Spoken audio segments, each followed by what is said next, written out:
지난해 우크라이나 전쟁 여파로 미국의 기름값이 치솟던 과정에서 이 조 바이든 미국 대통령의 구박을 한몸에 받은 기업이 있습니다. 바로 미국의 석유 공룡 엑선모빌입니다. 당시 바이든 대통령은 엑선모빌이 기름값 상승으로 폭리를 취하면서도 막상 유가 인하를 위한 증산에는 주저하고 있다면서 이 초과 이익에 대해서 징벌적 과세를 하겠다 이렇게 엄포를 놓았었는데요. 이른바 오일 시대의 터줏대감으로 불리는 이 엑선모빌이 최근 미국 내에서 전기차 시대의 핵심인 리튬 광물을 채굴하겠다고 나섰습니다. 자, 미래 산업을 주도할 하얀 석유를 차지하기 위해서 오일 메이저가 나선 것인데요. 이 엑선모빌의 새로운 시도를 전 세계가 주목하고 있습니다.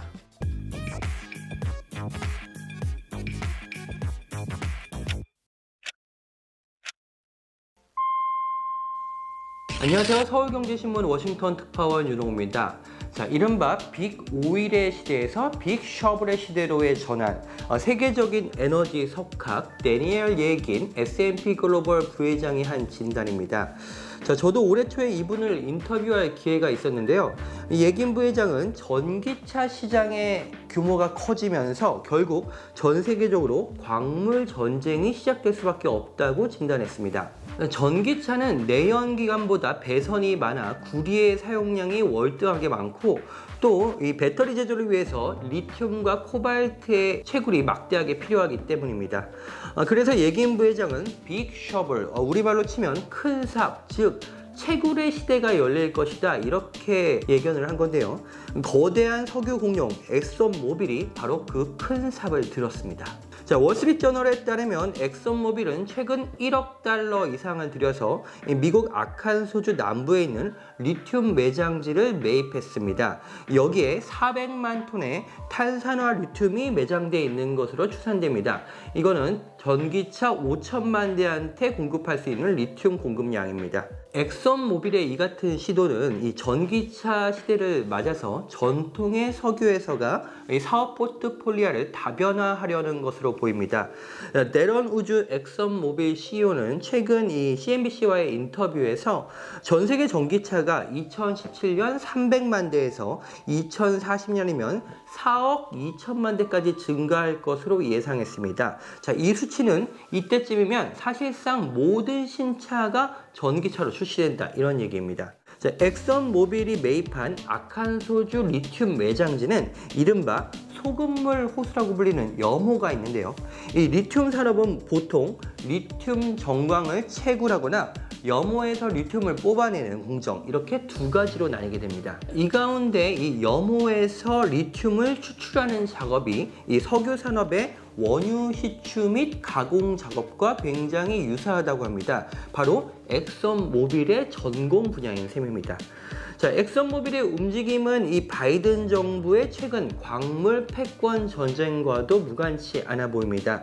취임 초부터 중국 반도체 산업의 기술 굴기를 꺾겠다고 강력한 제재를 쏟아부은 바이든 정부는 최근 중국과의 광물 전쟁으로 그 전선을 넓히고 있습니다. 자, 실제 백악관 내에서는 이 미국의 중국 광물 의존도에 대한 우려가 매우 심각합니다. 이 존 포데스타 백악관 국가기후보좌관은 최근에 한 행사에서 자, 미국이 우크라이나 전쟁을 앞두고 있던 유럽과 같은 상황에 놓일 수는 없다. 우리는 굉장히 취약한 위치에 있다. 이런 말을 했는데요.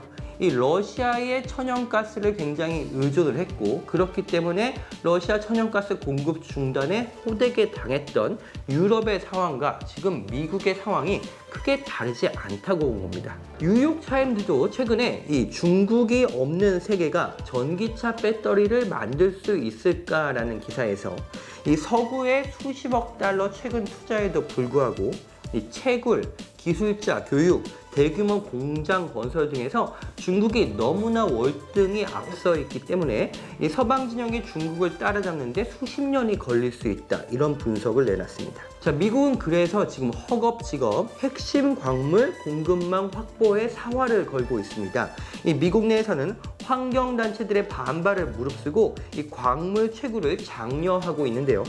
인플레이션 감축법에도 주요 광물 생산 비용의 10%에 대한 세액 공제 비용이 추가되어 있습니다. 또 밖으로는 중국을 배제한 공급망 구축을 위한 동맹 규합에 사활을 걸고 있습니다. 이 미국과 유럽 연합이 이달 말 열리는 무역기술위원회에서 미 EU 간의 광물 협정 체결을 논의할 예정입니다.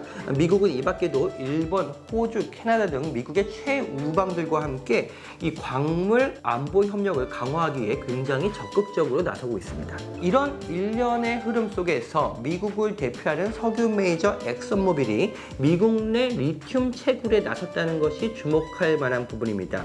자, 물론 기존의 엑슨모빌의 석유 사업에 비해서 이 리튬 사업의 규모가 아직까지는 매우 미미하긴 합니다. 미국의 투자 전문지 배런스는 이 전 세계에서 리튬의 향후 10년간 매출이 1,500억 달러에 이를 것이라고 봤는데요. 그러면서도 2022년 한 해에 석유 매출이 2조 달러에 달할 것이라고 설명했습니다. 자, 석유와 리튬이 아직까지는 비교 불가능한 영역이라는 겁니다. 자, 하지만 석유 시대의 최고 강자인 엑슨모빌이 내연기관 시대의 종말을 내다보고 새로운 투자를 한다는 것은 분명히 주목해볼 만한 투자가 아닐 수는 없습니다. 더군다나 이 중국과의 패권 경쟁을 하고 있는 미국 정부가 이 기업들의 이런 시도를 적극적으로 장려하고 지원하고 있습니다. 자, 구박덩어리였던 엑슨모빌이 과연 새로운 포트폴리오로 전기차 시대의 효자가 될 수 있을지, 또 그때쯤이면 미국 대통령이 엑슨모빌을 직접 나서서 칭찬하는 날이 올 수 있을지 굉장히 흥미롭게 지켜볼 부분입니다. 윤홍호의 워싱턴 24시 다음 시간에 다시 찾아오겠습니다.